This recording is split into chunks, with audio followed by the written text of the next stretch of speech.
Thanks for joining Living on the Cheap and trying to figure it out. There's a collab going on around on YouTube and I thought, hey, why not? It sounds like an interesting topic. The topic is, where was that when I was in high school? Stay tuned! Living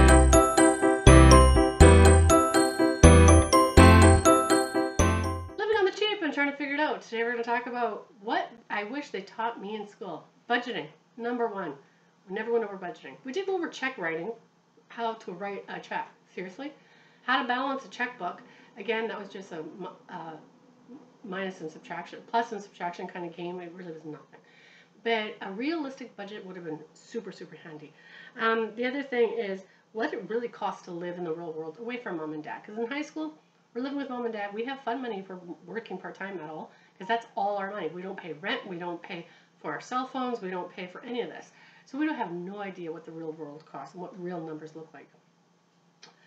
Something they don't teach anymore that I wish they did. We used to have a home ec class when I was in school. And I loved it. I'm okay with it. But the boys would kind of go into the wood shop and the mechanical stuff. And the girls would all do the home ec, which was the cooking and sewing. And supposedly now they brought it all together into one. So like you do a little bit of everything so that in future years you could pick which ones you want to do. So it's not so sexist, right? Makes sense. Except that in the sewing class, they make an apron, which is more or less completely useless. I wish they would go over how to hem a pair of pants, how to sew a button on.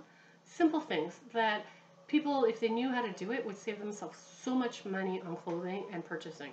I wish I knew how to, well, I do know now, but I didn't know coming straight out of high school how to change a tire when you have a flat tire.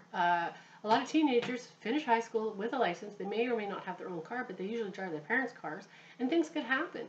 And I found that would be really awesome. My older daughter did do a class where she learned how to change a tire, but it was done in a mechanic shop on the big wheel thing, and how to take it off the rim and put it back on the rim. That's useless unless you have that machine. I'm talking about getting a car on a jack, where to put the jack under the car, lifting the jack, getting the nuts off the wheel, taking the wheel off, and then getting another group of kids to put it back on, which is the reverse of the same effect. So that's what I wish they had done in school nowadays. From when I went to school, I wish they had gone over life experience expenses.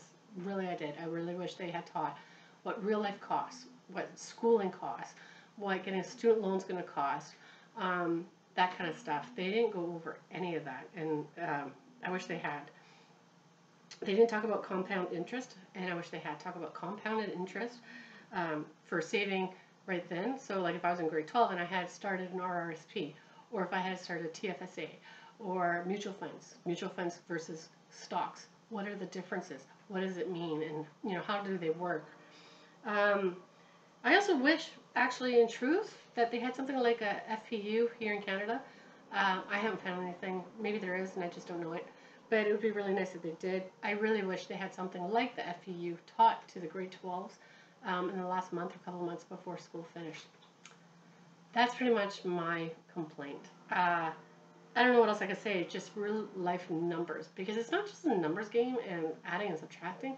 It's more about the experiences. I like to shop. I like shoes. I really like eating out. That's my biggest fault. I love eating out. Eating out eats up my budget. So like, asking kids, what is their weakness? Is it shopping? Is it shoes? Is it clothing? Is it their car? Is it a motorcycle? There's all kinds of things. Is it video games? All these things have an expense attached to them. So it gives them real life numbers.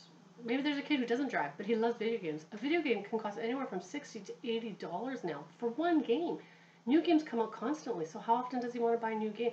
What's minimum wage? It's $10 an hour. How many hours does he have to work to pay for that game? Things like that. I just wish they talked about that a lot more when I was in school. Video games weren't quite as expensive, but minimum wage wasn't as high either. So just a little something.